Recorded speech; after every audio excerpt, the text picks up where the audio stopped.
देखिए श्रेष्ठ भारत समाचार शुभम राय के साथ। राहुल गांधी कह रहे हैं कि महिलाएं परेशान है, किसान परेशान है। किसान जो है वो लगातार सरकार के विरोध में है, युवा जो है वो बेरोजगारी से परेशान है, आम जनता गरीब जो है वो महंगाई से परेशान है। तो किसान तो सच में सड़क पे है, क्या लगता है आपको? चुनाव के पहले किसान क्यों नहीं सड़क पर थे? नहीं, किसान तो 2020 के समय 2020 में तो उनका मांग पूरा किया गया था। अभी जो बैठे हुए हैं चुनाव से पहले क्यों नहीं बैठे? अभी वो जान रहे हैं कि सत्र चलेगा नहीं, कुछ बजट पास होगा नहीं, चलो हल्ला हंगामा करो, देश में एक गलत मैसेज दो और लोगों को भड़काओ। तो ऐसे थोड़ी ना होता है बॉस चुनाव में। और महंगाई की जहाँ तक बात रही, आप ये देखो ना कि आप क्या कपड़े नहीं पहन रहे हो, हम कपड़े नहीं पहन रहे हैं, क्या भूखे आए? हम भूखे आए हैं? कोई भूखे मर रहा है? किसके जेब में पैसा नहीं है? अभी यहाँ किसी व्यक्ति से पूछो कि किसके जेब में पैसा नहीं है। महंगाई नहीं है, बिल्कुल नहीं है। आप अगर काम करेंगे तब ना आपको मिलेगा। अगर आप कैमरा लेके और माइक लेके घर पे सो जाएंगे तब कुछ मिलने वाला है? तो जो लोग महंगाई का मार रो रहे हैं वो लोग निकम्मे लोग हैं और लोग कांग्रेसी हैं, कांग्रेस के पहिए हैं। अच्छा, मतलब जो महंगाई का अगर वो करे, विरोध करे, बात करे तो कांग्रेसी हो जाए? बिल्कुल हो जाएगा। 2010 में मनमोहन सिंह की सरकार थी और उस टाइम भी जो किसान हैं ये इसी चीज़ को मांग को लेकर सड़क पे उतरे थे। उस वक्त यही कांग्रेस थी जो कही थी कि इससे जो स्वामीनाथन आयोग के अनुसार जो ये लोग मांग कर रहे हैं एमएसपी की, तो यही सरकार थी कांग्रेस जो कही थी कि इससे देश के इकोनॉमिक सिस्टम को बड़ा नुकसान हो सकता है।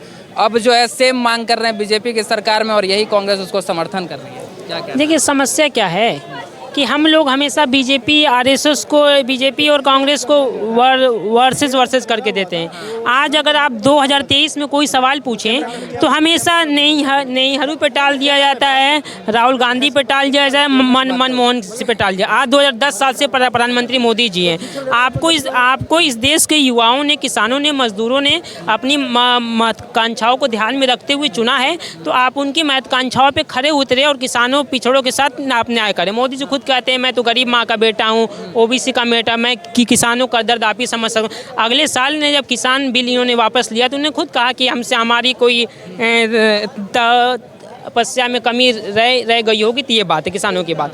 मैं छात्र हूँ, समझता मैं छात्रों की बात होनी चाहिए, किसानों। अभी आप देखिए कि यूपी से स्टार्ट करें, बिहार से। अच्छा, मैं यूपी का हूँ। अब यूपी में चूंकि न्याय यात्रा भी चल रहा है। हाँ, यूपी में न्याय यात्रा चल रहा है। अभी फिलहाल में यूपी पुलिस भर्ती हुई तो लोग सिर्फ इतना कह रहे हैं कि अब तो योगी जी बोल दिए 6 महीने बाद फिर से भर्ती होगी, फिर से परीक्षा हो जाएगा। लेकिन योगी जी ये क्यों नहीं बोले कि जो 400 रुपया फार्म भरा था फिर से लेंगे या नहीं लेंगे? 60 लाख लोगों ने फार्म भर दिया। 400 की हिसाब से गुणा करिए, कई अरब का फायदा हुआ। क्या वो कई अरब रुपया 2024 के चुनाव में लगाया जाएगा या नहीं लगाया जाएगा? ये बात दूसरी है। और सिर्फ यूपी पुलिस से पहले आरओ की भर्ती हुई, एआरओ की भर्ती हुई। यूपी में जो लेखपाली की परीक्षा हुआ उसको हुआ, फिर टेट सीटें दूसरा हुआ। डबल इंजन की सरकार है। योगी जी को भी यूपी में लोगों ने चुना कि 2 बार अच्छा काम करेंगे। डबल इंजन की सरकार है, कोई कुछ गलत कर रहा है तो चल जा रहा है बुलडोजर। यूपी पेपर में जितना लीक हुआ उनके घर क्यों नहीं बुलडोजर चला? नहीं, जो एसटीएफ है उसके गठन की गई है, बोला गया है कि कार्रवाई, यही सुनिए कार्रवाई होगा। यही तो फिर यही कार्रवाई तो महिला पहलवानों पर तो उन सांसद की क्यों नहीं हो? यही कार्रवाई जब हाथरस में दलित महिला के साथ रेप होता है तब क्यों नहीं कार्रवाई होती? आपका बुलडोजर सिर्फ एक जाति, धर्म, मजहब, संप्रदाय पे चला। आप सबके हैं, आपको सभी लोगों ने चुना है, हम भी आपको सपोर्ट करेंगे, ऐसी नहीं बात करें। लेकिन आप सबको तो चुनिए। सर, देश का युवा जो है वो सवाल पूछ रहा है कि यूपी में भी बीजेपी की सरकार है। हालांकि यहाँ बात पूरे देश की हो रही थी, किसानों से शुरू होकर अभी यूपी में, हालांकि जो यूपी पुलिस भर्ती का जो पेपर लीक हो गया तो बड़ा सवाल था। सवाल पूछ रहा है कि सरकार क्या कर रही है, मतलब जो पैसे बच्चे दिए फॉर्म भरने के लिए, तो अगली बार क्या सरकार अपने साइड से ही फ्री में फॉर्म भरवाएगी या उन पैसों का क्या होगा? जो अपराधी थे उनके ऊपर कार्रवाई होगा, बुलडोजर की कार्रवाई होगी? नहीं तो कार्रवाई क्यों नहीं होगी? अभी जो माफिया जो गैंग चल रहा है, नकल विरोध जो है, तो वो तो पकड़े जाएंगे तो उनको तो होगा। कार्रवाई क्यों नहीं होगी? कार्रवाई तो होगी, लेकिन आगे जो होगा वो परीक्षा सही होगी, साफ होगी। ये योगी जी ने बोला है। अब योगी जो बीजेपी वाले जो कहते हो करके दिखाते हैं, ऐसी बात नहीं है। ठीक है, एक और सर है, काफ़ी देर से बोलना है मेरे को। मैं यही कहना चाहता हूँ, देशवासियों को आह्वान करना चाहता हूँ कि आज तक जो है ना पंजाब जो है ना ठगा गया है। आज मोदी सरकार से कुछ हमें आशा है, कुछ क्या पूरा आशा है। मोदी सरकार ही जो है ये पंजाब का भला कर सकेंगे। और उनसे आह्वान है मेरे को कि पंजाब में जो नशा जो है ना उसको जो है मुक्त कराया जाए। पंजाब में जो नशा जो है वो कहीं नहीं बिकना चाहिए। हमारे युवा जो है ना, पंजाब का युवा जो है उसको खोखला किया जा रहा है एक साजिश अच्छा, इस के पे अभी तहत, एक एक साजिश के तहत। और ये जो कांग्रेस 1984 में जो हमें मारा, सिखों को मारा, इसलिए उसका जो है भी न्याय मिलना चाहिए। 40 साल हो गए आज तक न्याय नहीं मिला। अच्छा ठीक है, यहाँ पे एक और युवा हैं, उनसे पूछेंगे। सर अभी एक यहाँ पे शख्स मौजूद थे, वो कह रहे थे कि अगर कोई भी बेरोजगारी या महंगाई पे इस तरीके का बात करता तो कांग्रेस का आदमी होगा। अभी एक युवा था, उसको आप सुन रहे थे, यूपी पुलिस भर्ती जिस तरीके से पेपर लीक हो गया उस पर उसने सवाल उठाया, क्या कहना? शायद देखो, पहली बात तो ये कि फेलियर तो यहाँ पर है ही है। किसी भी सरकार में पेपर लीक होना ये कहीं से भी जायज़ नहीं है, अच्छा नहीं माना जाता। और नाकामी इसमें रही है उन सारे ऑफिसर्स की। और उसके ऊपर जो कार्रवाई की बात जो मैंने सुनी है वो यही है। पहले तो मैं उस बच्चे के जो है बात का जवाब दूं कि उन्होंने बोला कि दोबारा से फार्म भरे जाएंगे, क्या है दोबारा से फीस ली जाएगी। तो उस पर योगी आदित्यनाथ जी ने बोला है कि दोबारा से ऐसा कुछ भी नहीं है। जिनको भी अपॉइंटमेंट, जिनको भी जो है एग्ज़ाम के लिए एडमिट कार्ड मिला था, उसी के बेसिस पे उनका दोबारा से एग्ज़ाम होगा, पहला। दूसरा कि उस टाइम पे जहाँ भी एग्ज़ाम होगा वहाँ पर इसको जो है दोबारा से जो है रोडवेज द्वारा उनको उनके जहाँ पर भी एग्ज़ाम होना है वहाँ पर उनको पहुँचाया जाएगा फ्री ऑफ कॉस्ट। और जो बात कही इन्होंने कि जिन्होंने पेपर लीक कराया उसके ऊपर भी कार्रवाई के लिए बोला गया है। जो एक तो NSA लगाया जाएगा उन सभी लोगों के ऊपर, और दूसरा जो बाहुबलियों के ऊपर जो धाराएं लगती हैं वो धाराएं उनके ऊपर लगेंगे। और रही बात घर अच्छा, गिराने ये की, जो बेरोजगारी पे सवाल है कि बेरोजगारी नहीं है ऐसा लोग कह रहे हैं, तो ये बताइए कि 60,000 पद पे भर्तियां निकलती हैं और 60 लाख जो युवा हैं वो जाते हैं परीक्षा देने। रेलवे में अगर जब परीक्षा की जब भी तारीख आती है, रेलवे से तस्वीर स्टेशन से जो भी सामने आती है आप देखते हैं, तो कौन जिम्मेदार है? इस पर काम क्यों नहीं हो? मेरा ये मानना है इस पर कि सरकारों को इस विषय पे वोट मांगना ही नहीं चाहिए। हाँ, हमें जागरूक बनाना चाहिए एक दूसरे को।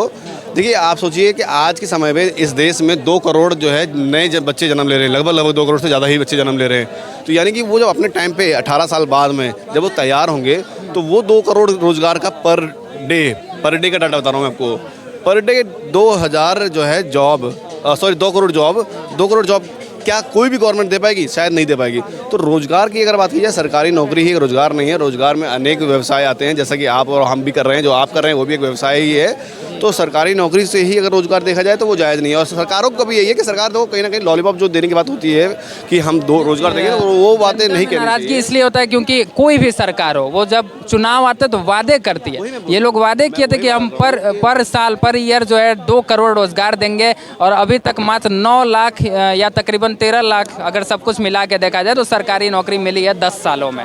मेरा यही कहना है इसमें दोबारा से कि सरकारों को पहला तो ऐसे फेक वादे करने नहीं चाहिए, उनको भी डेटा पता होता है। और सेम टाइम पे हमें जो वोटर हैं उनको भी जागरूक होने की ज़रूरत है कि क्या ऐसा संभव है? किसी भी तरीके से देखा जाए ऐसा संभव नहीं है, पहला विषय। दूसरा मैं एक चीज़ और इसमें जोड़ना चाहता हूँ कि इसमें कहीं ना कहीं हम भी कसूरवार हैं। देश की आबादी कितनी है पहले आप ये बताइए, आप बताइए कितनी आबादी है? 140 करोड़ से ऊपर ही है। 140 करोड़ से ऊपर आबादी है इस देश की।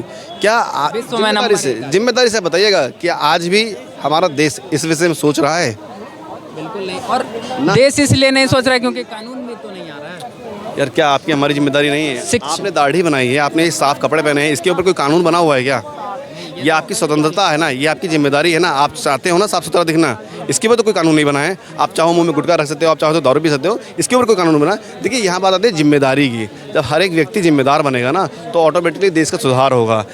हर चीज़ कानून की अगर बात करते हैं तो कानून तो बहुत तरीके के बने हुए हैं। क्या देश में बलात्कार नहीं होते? क्या देश में मर्डर नहीं होते? क्या देश में चोरी चमारी नहीं होती है ना? इंदिरा गांधी ने इस जनसंख्या को लेकर बहुत पहले अपने समय में ये नारा दिया था कि हम 2 हमारे 2, तो उस पर भी विरोध हुए थे। हाँ, वही मैं बात कर रहा हूँ ना, बिल्कुल नहीं होना चाहिए था। वो बिल्कुल बहुत जायज़ नारा था उस वक्त का। अगर उस वक्त वो नारा अप्लाई हो जाता, अगर उस टाइम पे पूरा देश के लोगों ने इसको अपनी जिम्मेदारी समझ ली होती, तो शायद आज के समय पे देश हमारा इतने ज़्यादा पॉपुलेटेड नहीं होता, इतना ज़्यादा जो है पॉल्यूशन नहीं होता, और जो पॉपुलेशन है वो भी इतने हाई लेवल पर नहीं होता। आखिरी सवाल, 24 में क्या इंडिया 400 पार करेगी और क्या इंडिया अलायंस जमीनी स्तर पे अपना प्रभाव दिखा पाएगी? दोनों देखो, इंडिया अलायंस की बात करें तो मुझे इंडिया अलायंस पर विश्वास नहीं है, पहला।